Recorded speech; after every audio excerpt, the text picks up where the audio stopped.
Welcome to the Black Doctor Collective podcast. We as Black doctors are in a unique position. We can change our communities, healthcare, and the world. Of course, we start by changing the way we see and value ourselves. I'm your host, Dr. Shanika Horn, pediatrician and physician coach, travel extraordinaire. I am so happy to have you here and listening. So let's get into it.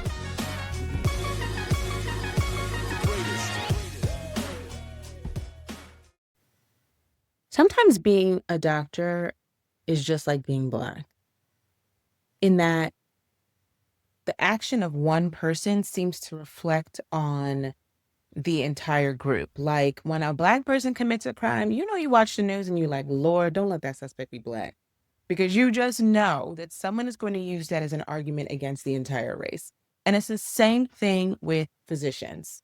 Welcome back to another episode of the Black Doctor Collective podcast. I'm your host, Dr. Shanika Horn.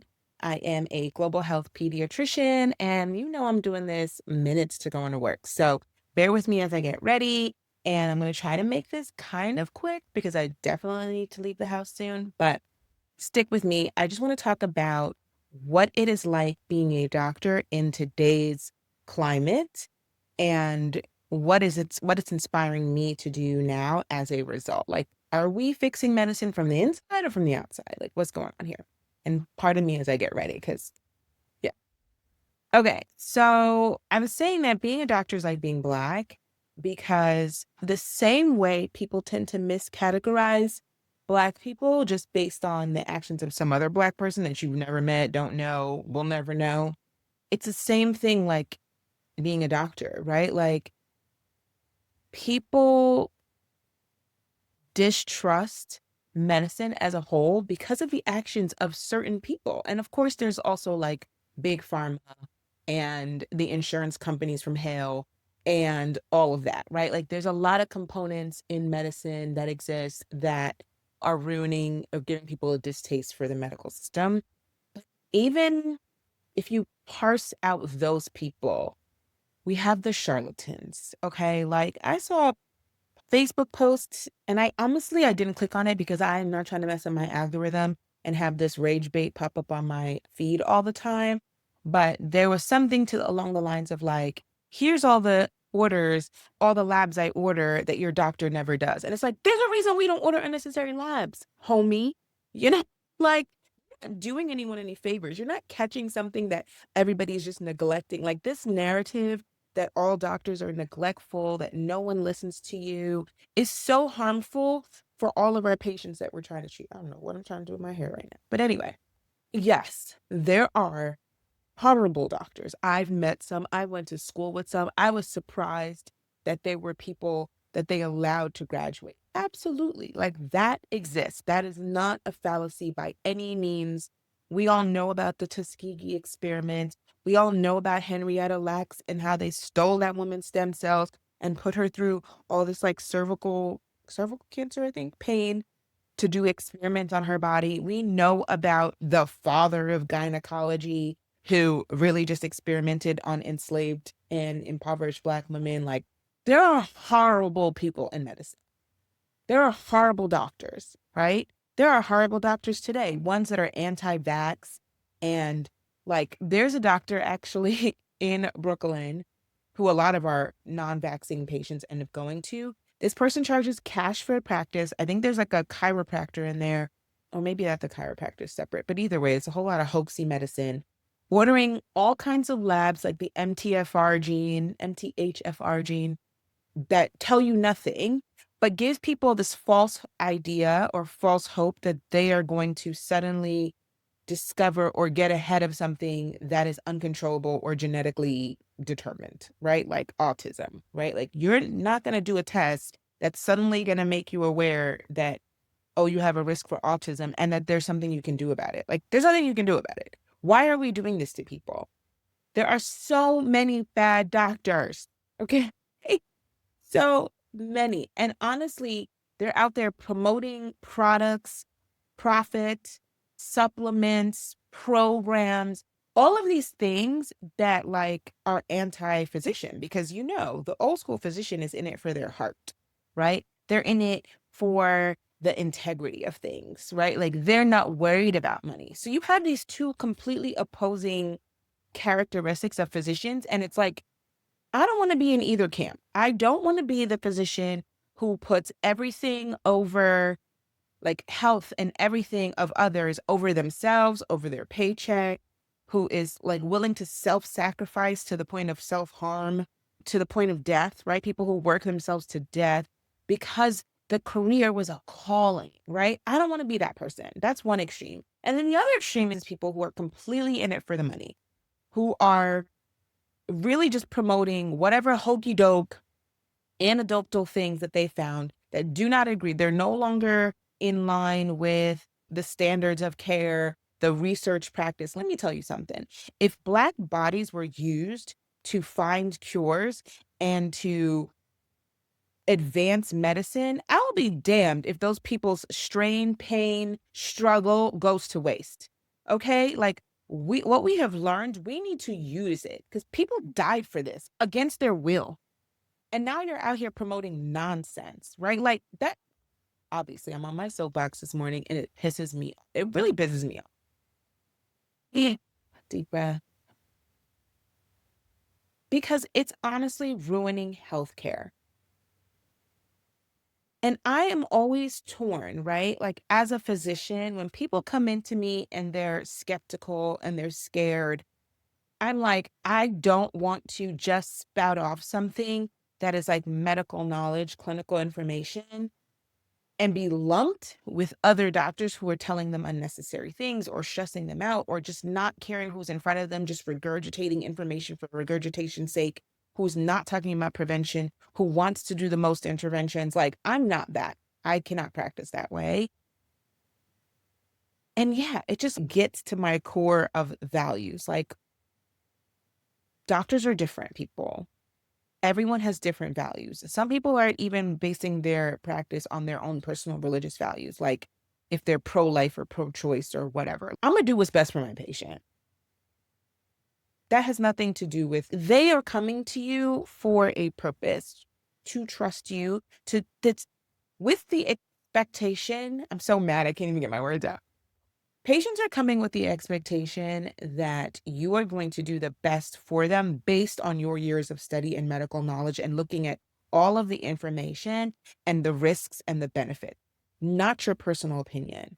And like right now, we're under a government that's very much promoting personal opinion, not evidence-based medicine, not what is right for the person, but what's right for profit, like scaring people out of their wits, stressing people out. Like it's so crazy. And it makes you want to quit. And I have so many doctors who are like, if we quit, no one will be left that has integrity that will take care of these patients. So it's like you're in a group that is being prosecuted for being abusive to patients or not listening to patients, while also trying to listen to patients and not be abusive to patients and have people be abusive towards you. Like it's such a crazy position to be in. I think so many people become physicians because of their intrinsic characteristics. So I think for the most part, most physicians are trying, I would like to think, most physicians are really trying their best for their patients. We have a lot who are not. Notwithstanding the charlatans, notwithstanding the people who are in it completely for profit, who are completely jaded, who do not care, who do not listen, who have all kinds of stereotypes in their mind that they allow to cloud their clinical judgment. We're not talking about those people. A ton of us got in because we are soft of heart. We see people, we want to be in service to others. We want to change things. We want for the better, right? We want our patients to be healthy. We want good outcomes for our entire community. We want people to be well educated, to be able to make good decisions for themselves, for their families, for their children, for their parents. A lot of us are still there. And those things, that's what makes it the calling, right? Like that deep seated feeling of wanting to be in service to others, of having integrity, of being loyal to our patient population, right? Those things are what brought us there, but those things are also being exploited. And so it's so easy to feel like you are this good guy, right? Like you're this good person that's trying to do things the right way. Meanwhile, you're probably getting paid the least, right? Because you don't want to ask for more money, because you are doing this not for the profit. You don't want to be deemed or grouped into the profit over people category. And then you have all these systems, these administrators who are going to exploit that. It's just such a weird place to be in. Someone is going to know that you want to do, like, I've had locums recruiters, these people are glorified secretaries, right? They're glorified temp agents. Tell me, oh, but most people do it. They're in it for the mission, not the money. The audacity of me risking using all my good years, all my prime reproductive years to study and to do this practice for you to underpay me and abuse me because it's about the mission, not the money. So like I feel like I'm sitting very middle of the road, right? I'm not in it because I want to exploit people and make the most money, but I'm also not in it to be underpaid and overworked, right? Like where are those people? I know y'all who are listening are my people, but that's what we're in it for. And you get either categorization. And right now I feel like I get both, right? Like I'm in it trying to figure out, trying to navigate what I'm going to do next. What's my next career move? Looking at opportunities, looking at locums and being told mission over money. And then I'm watching these people who are doing the most, ordering the most, doing the most invasive things, and being also accused of that being that all doctors are like that. Like, there's just so much negativity coming from all the sides. It's so funny. Sometimes, I mean, we all get overwhelmed, right? And right now, I think for me especially, my overwhelm comes from the political climate, right? The climate of healthcare in this country, the just the corporatization of medicine, the capitalistic benefits. Like everybody is trying to bleed us dry. And that's just systemically and politically, like across the entire country. And then, of course, in my own specific workplace, right? Like I have been undervalued. I am looking to move away from that. I am trying to figure out what's next. And honestly, I want to be like the young people on the internet and quiet quit. Like, but the same thing, same themes keep coming back. Like, I have too much integrity for that. Like, I am not going to call and say, last week was funny. I was complaining, like, oh, God, I don't want to work today. And it wasn't because of the patients, it was because of the work environment. And so someone said, just take a sick day. And I was like, that is not who I am. Fundamentally, that's just not who I am. And they're like, but it's not your company. Like, you don't own the place. Take a sick day. They will figure it out. And that works maybe. And I think I even struggled with that when I wasn't a doctor, when I had another, like different jobs. But that works in other jobs. For me, that does not work in medicine because my responsibility is not just to the clinic owners and my bosses. My responsibility is to the people that I serve, my patient population. And so to try to stick it to one sometimes means sticking it to the other. And that's just a hard place to be in, right? Like physicians often get accused of patient abandonment when they try to leave hostile work environment. That is the dichotomy, right? It's like damned if you do and damned if you don't. If you stand up for yourself and you decide, I'm quitting, I can't take anymore, they will accuse you of patient abandonment. And if you decide, I'm going to try to stick this out, they will just continue to pile it on and abuse you. And you get accused of all of these things. Like, it's not all bad. I know this episode is very like raw rage, but there's a reason why I became a doctor. And it really, that core thing is the thing that fuels me and keeps me going. That is the thing, like connecting with patients. Same day someone told me to call out, I go in and I had so many well visits and it was mostly like newborn weight checks, 5-week-olds. I had a ton, we have had a lot of newborns in our community. We always have a lot of newborns in our community. And for the last couple weeks, because it's like spring break, no one else is really coming in. I have so many fresh babies, so many first-time parents, so many, like, people who are literally relying on my expertise to make it through the next couple of sleepless weeks. Like, a lot of parents have questions, or if they're having a new baby, even if it's not their first one, they've already forgotten, right, about all the things. Like, they are coming in sleep deprived because they expect that when they come in, they will be serviced by someone like me who is invested in their life and in the life of their child. And, like, I had a parent come in last week, and this is baby 4 for her, so she's not a new parent, and I love this family because, listen, they baby number 4, and they are, like, on it, right? Like, they don't miss nothing. They're on it, the kids are on it, the kids are great, like, it's just fan and they could bring all the kids to the visit, and you don't feel overwhelmed because they are managing it, right? And she was leaving, and they were scheduling their next appointment, and they were like she said s I don't know what the front desk conversation was, but she was like, "Oh, no, I had to come in today because Dr. Warren's my girl," right? Like, I had to come see her. And that moment is what keeps us in medicine. That moment is also sometimes what keeps us in terrible work environments because we have relationships with our patient population. Those things are what reward us, but also can condemn us. Like, it's both things.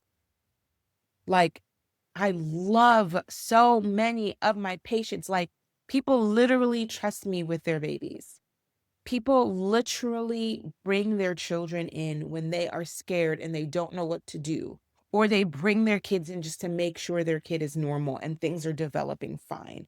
Like, their generation, think some of these families are like IVF pregnancies, right? Like, they have fought to have these children, and they bring them to me, and they allow me to hold these children, to take care of these children, right? This is such a privilege and such a huge responsibility that I absolutely never take for granted.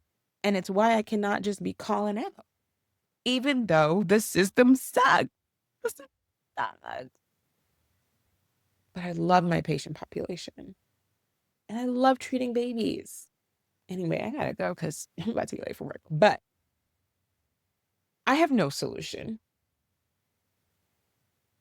Are we fixing the problem by staying in medicine and hopefully outweighing all the charlatans and the collapse of the healthcare system? Because that's coming, right? This system is not sustainable with pharma and insurance companies.